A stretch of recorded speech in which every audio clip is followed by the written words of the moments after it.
안녕하십니까. 신인기술 군사TV 디펜스 브리핑입니다. 자, 오늘도 아주 중요한 군사 무기 관련 소식 전해드리겠는데요. 자, 오늘은 좀 국뽕이 확 끓어오르는 그런 소식입니다. 스페인 최대의 방산 전문 매체 디펜사, 이 디펜사가 우리 한국의 카이를 뭐 대문짝만하게 다뤘어요. 그래서 카이가 굉장히 강력한 무인 전투기를 개발하고 있다. 두 종류를 개발하고 있다. 라고 거의 뭐 특집 보도 형식으로 보도를 했는데, 자, 카이가 개발하고 있다는 무인 전투기가 어떤 건지, 또 언제부터 전력화되는지 보도록 하겠습니다. 자, 5가지 단신 먼저 보겠습니다. 영국은 잠수함 건조 인프라 강화를 위해서 80억 달러를 투입한다 라는 소식에서부터, 영국은 구형 워리어 보병 전투장갑차 잉여분을 우크라이나에 공유할 듯하다 라는 소식까지 보겠습니다. 첫 번째입니다. 영국 정부가 호주와 진행 중인 오커스 공격 원잠을 건조할 BAE 시스템스와 롤스로이스 소유 시설에 무려 80억 달러를 지원해 시설 확충 작업에 들어간다고 밝혔습니다. BAE는 잠수함을, 롤스로이스는 원자로를 제작하는데 도대체 시설 공사를 어떻게 하기에 기존에 있던 설비 용량을 소폭 늘리는데 80억 달러가 들어가는지 모르겠습니다. 최근 인도와의 충돌에서 중국산 무기로 재미를 크게 본 파키스탄이 중국과 신형 조기 경보기와 장거리 방공무기 패키지 구매 협상을 진행 중이라는 소식입니다. KJ-500 조기 경보기 여러 대와 중국 내에서는 중국판 사드로 불리는 HQ-19를 구매하는 협상인데, 파키스탄군이 육해 공군 전력 전체를 메이드 인 차이나로 도배하는 것 같습니다. 노스롭 그루먼이 잠수함에서 발사하는 대레이더 미사일 컨셉을 처음으로 공개했습니다. 기존 공중 발사형인 AARGM-ER과 이 미사일의 사거리를 더 느린 AARGM-XR을 캡슐에 넣어 띄운 뒤 수면에서 부스터를 점화해 발사되는 방식인데요. 이 미사일들은 대레이더 미사일로 이동 표적 타격 능력도 우수하기 때문에 강력한 대함 타격 무기가 될 것이라고 노스롭 그루먼은 강조하고 있습니다. 현재 까보르와 트리에스테 두 척 항모 체제를 구축하고 있는 이탈리아가 유럽 재무장 구상의 일환으로 원자력 항공모함 도입을 검토하겠다고 선언했습니다.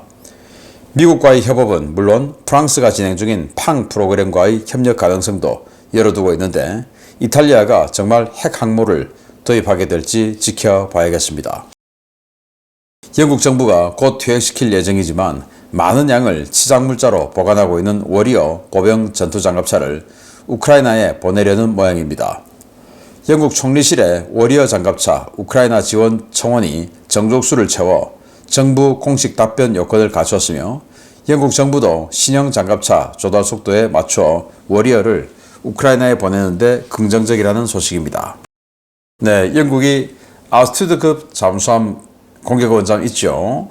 그리고 젤락 원잠으로 드레드노트급 지금 개발 중에 있고, 그런데 이 아스투드급의 함체 후속으로 만드는 그 신형 이제 차기작, 그 아스투드급 신형 차기작의 함체, 그리고 미국의 버지니아급 공격 원잠의 전투 체계를 집어넣어서 만드는 게 또 호주의 오커스 잠수함이 되겠죠. 그런데 트럼프 대통령이 오커스 지금 뭐 필요 없다, 좀 이런 쪽으로 지금 갑자기 변화하고 있는 상황이기 때문에 영국은 그렇다면 호주와의 핵 잠수함은 영국이 고스란히 떠맡아야 될 가능성이 높죠. 그러면 이제 이 잠수함 건조 시설이 확실해야 됩니다.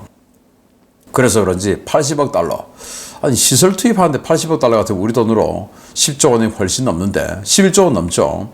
이 11조 원을 대서 BAE 시스템스 이제 건조하는 조선소가 있으니까 그 조선 역량 확충, 그리고 롤스로이스 원자로 개발, 거기다 원자로 개발 확충, 이 시설 투자 비용에만 80억 달러를 투입해서 연간 아스투급 기준으로 18개월에 잠수함, 핵 잠수함 한 척을 건조하는 체제를 갖추겠다라고 하는데, 네, 뭐 꿈은 참 좋습니다. 영국도 지금 국방비를 더 올린다라고 지금 유럽 전체가 지금 들썩들썩하죠. 그래서 유럽의 독일이나 프랑스, 이탈리아 이런 나라들은 GDP 대비 5% 하지만 영국은 지금 그 정도 돈이 없어요. 그리고 지금 완전히 진보 정부이기 때문에 다 다른데 그냥 뭐 퍼플리즘 예산 이런 데 많이 나가죠. 그래서 자기네들은 지금 2%대 초반인데 3.5%까지는 해보겠다라는 입장입니다. 자, 정말 뭐 전 세계에 방위 산업의 판이 열리고 있습니다. 자, 파키스탄이 중국산 J-10C 전투기로 인도의 프랑스산 라파를 격추한 이후에 완전히 중국산 무기에 그냥 푹 빠져버렸습니다. 그래서 이 중국산 KJ-500 조기 경보기 그리고 HQ-19 지대공 미사일 시스템을 패키지로 구매한다라는 거예요. 이 두 개의 무기와 또 J-10C 전투기는 또 데이터 링크로 연동이 되죠. 뭐 성능만 제대로 나오면 괜찮은 조합이긴 합니다. 여기는 HQ-19는 사드처럼 종말 단계 상층 요격을 합니다. 사거리가 최소 200km 이상이라고 주장하고 탄도미사일, 극초음속 미사일도 요격 격추할 수 있다라고 주장하는 HQ-19 그리고 KJ-500 조기 경보기는 470km까지 탐지할 수 있어요. 이렇게가 다 들어와서 제대로 된 성능만 발휘한다면 이거는 뭐 꽤 괜찮죠.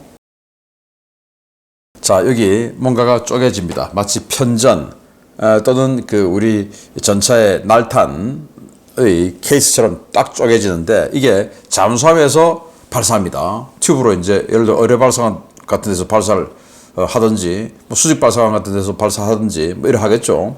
그래서 나와서 부력과 뭐 이런 것들에 대해서 나와가지고 물 밖으로 평 나오면서 이게 벌어집니다. 그리고 이제 그 순간에 로켓이 점화돼서 발사가 되는 이런 방식인데 대레이더 미사일이에요. 근데 대레이더 미사일 가지고 대한 미사일을 쓸 수 있냐? 쓸 수 있죠. 왜냐? 지금 이 현대의 군함들은 전부 레이더가 있습니다. 레이더 없이는 살 수가 없죠. 그래서 중국의 레이더 출력이 굉장하겠죠. 중국판 이지스라고 하는 뭐 그런 A사 레이더를 잔뜩 장착하고 있으니까 그 길 향해서 날아가는 거예요. 근데 이 ARGM 같은 경우는 ARGM, ER, XR 이런 것들은 레이더를 꺼도 사전에 기억하고 그대로 쫓아가요. 그리고 도망가도 또 쫓아가요. 사전에 기억하고 있으니까. 그래서 지금 버지니아급 원잠의 VPM 그러니까 리볼버식 비슷한 이런 그 수직 발사관이 있습니다. 여기에 이걸 다 실으면 잠수함 한 척에 50발, 50발을 싣습니다. 만약에 잠수함 한 척 가지고 이거 50발 가지고 중국 해군 항모전단 전체 그냥 쏟아부어 버리면 또 스텔스 기술도 적용되어 있고 하니까 속도는 마하 2에서 마하 3 속도 빠르고 스텔스 그리고 갑자기 잠수함에서 날아오니까 뭐 그런 것들 더해서 대응 시간도 좀 짧아질 테고 그리고 레이더를 공격해 들어가고 하니까 요거 한 척 가지고도 중국 항모전단 하는 무력화 시키는 거 침몰은 시킬 수 없겠죠. 근데 무력화는 시킬 수 있다. 무력화되고 그냥 뭐 둥둥 떠 있는 거죠. 그러면 그때 가서 그냥 뭐 때려버리면 끝나는 거다 라는 무기를 만든다. 이거 괜찮은 것 같네요. 자, 이탈리아 해군이 까보를 가지고 있죠. 까보를 한 10여 년 됐고 트리에스테 또 가지고 있죠. 트리에스테 지금 작년에 취역했습니다. 이렇게 항모 두척 체제로 지금 이탈리아가 구성되어 있는데 여기다가 또 핵 항모를 한답니다. 이제 국방 예산을 GDP 대비 5%로 늘리니까 돈이 그냥 철철철철 남아서 이것도 하고 저것도 하고 싶어. 이렇게 되는 거 아닌가 싶은데 미국과도 협력하고 그리고 프랑스의 팡 프로그램 있죠. 7, 8만 톤짜리 핵 항모 프랑스가 지금 샤를드골 후속으로 만들고 있죠. 거기 같이 협업할 수도 있다라는 건데 프랑스하고는 이탈리아는 협업을 많이 했어요. 특히 해상 분야에서. 그래서 호라이즌급도 같이 만들었고 프린급도 같이 만들었습니다. 그 구축함들, 방공 구축함, 범용 구축함 7, 8천 톤 되죠. 그것도 다 성공적으로 만들었어요.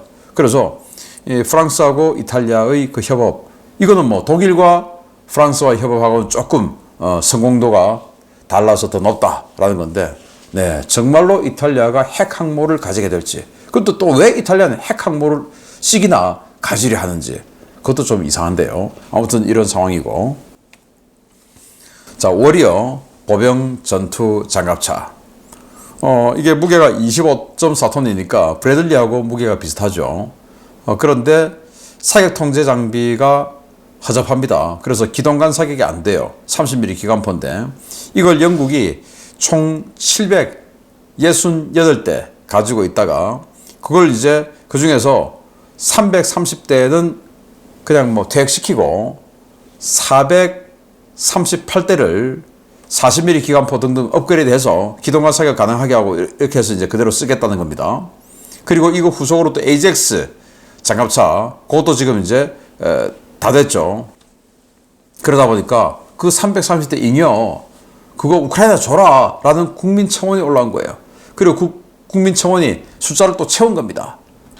그래서 이제 영국 총리가 대답을 해줘야 되는데 긍정적이다. 뭐 놔두면 뭐하냐. 우크라이나 주자. 라는 건데 330대. 와, 이 정도면 한 서너 개 기계와 여단 또 무장시킬 수 있는 건데 뭐 영국이 쓰기에는 방어력도 좀 허접하고 어정쩡하고 기동관 사격도 안 되고 하지만 우크라이나에게는 또 가뭄의 단비가 되겠죠. 기대해 보겠습니다. 자, 주요 소식 보겠습니다. 세계 각국이 무인 전투기 개발을 서두르고 있는 가운데 우리나라의 한국항공우주산업 카이도 KF-21과 연동하거나 독자 운용할 수 있는 무인 전투기 개발에 총력을 다하고 있습니다. 유럽 매체들이 카이가 개발 중인 스텔스 무인 전투기에 큰 관심을 보이고 있어 배경에 관심이 쏠리고 있습니다. 한국의 유일한 전투기 제조업체는 유인 전투 폭격기와 함께 운영될 무장 무인 항공기에 막대한 투자를 하고 있으며 상당한 성과를 내고 있다고 스페인어권 최대 군사 전문지 디펜사가 현지 시각 6월 11일 보도했습니다. 매체는 한국의 카이는 최근 리마25 방산 전시회에서 가장 최신의 디자인 무인 전투기 개념을 선보였고 기본적으로는 KF-21과 통합되지만 고객이 요구할 경우 다른 전투기와도 통합할 수 있는 무인 전투기를 제시하고 있다라고 전했습니다. 카이가 개발 중인 무인 전투기는 AAP와 UCAV 두 종류인데요. AAP는 고위험 작전에 사용되는 일회용 무인기고 UCAV는 스스로 이착륙이 가능한 다회용 무인 전투기로 만들어지고 있습니다. AAP는 길이 3.1m, 폭 2.2m, 중량 150kg의 컴팩트한 동체에 스텔스 설계를 채택하고 있는데요. 24kg의 임무 모듈을 싣고 시속 730km의 비행속도로 400km의 작전 반경을 가질 수 있어 필요할 경우 전투기 무장 장착대에 탑재가 가능합니다. 유럽 언론들이 주목하고 있는 것은 UCAV입니다. 한국판 MQ-28 고스트뱃이라고도 해도 손색이 없을 이 전투기는 5.5톤의 무인 전투기로 위성통신, 인공지능을 활용해 기체를 통제하는데요. 마하 0.9의 빠른 속도와 2590km에 달하는 항속거리, 높은 수준의 스텔스 성능을 갖추고 있어 우수한 작전 능력을 발휘합니다. 특히 이 전투기는 내부 무장창에 1.2톤의 각종 무장을 탑재할 수 있는데요. 이는 F-35 전투기 내부 무장창의 절반 수준이어서 중장거리 공대공 미사일이나 활공 유도폭탄 운용이 매우 용이할 것으로 예상됩니다. 이들 무인기는 2030년까지 KF-21 블락 2에 통합되고 해외 구매자가 요구할 경우 F-16 등 다른 플랫폼과도 연동할 수 있는데요. 고성능 스텔스 무인 전투기 중심으로 재편되는 우리 공군의 미래 벌써부터 기대가 모아지고 있습니다. 네, 이렇게 가야 됩니다. 우리는 이렇게 가야 되죠. 무인 전투기, 무인 무기 이런 식으로 가야 됩니다. 자, 이게 지금 두 종류가 보입니다. 두 종류 보이는데 조그만 거 하나 있죠. 조그만 거. 그리고 중간에 두껍고 큰 거 있죠. 이 두껍고 큰 거 이게 UCAV. 요게 보잉이 호주의 자금을 받아서 만든 호주 공군의 로얄 윙맨 MQ-28하고 거의 흡사하게 생겼다. 두꺼우니까 내부 무장창도 있고. 그리고 요거 이제 일회용 AAP. 이제 이렇게 두 개를 만들고 있는데 하면서 디펜사가 이렇게 대문짝만하게 보도를 했어요. 디펜서.com이 대문짝만하게. 그래서 여기 이제 읽어보면 이 두 가지 무인기에 대해서 자세하게 설명을 해놨는데, 자, 여기 있는 이 조그만 거, 지금 조그만 거 날아가죠. 이 조그만 거가 AAP인데, 요거는 이제 일회용.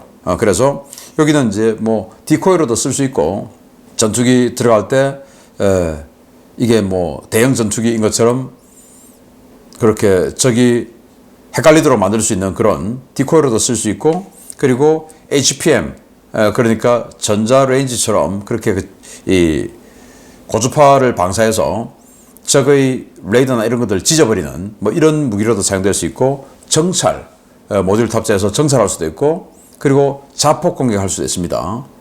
자, 이런 거. 그리고 이제 여기 또 큰 거 있죠. 큰 거. 요게 UCAV인데 이렇게 내부 무장창이 있습니다. 내부 무장창 열고 공격하는데 지금 내부 무장창 지금 보니까 미티어예요. 미티어. 와, 미티어를 쏘는데 미티어도 들어간다 이 말이 되겠죠.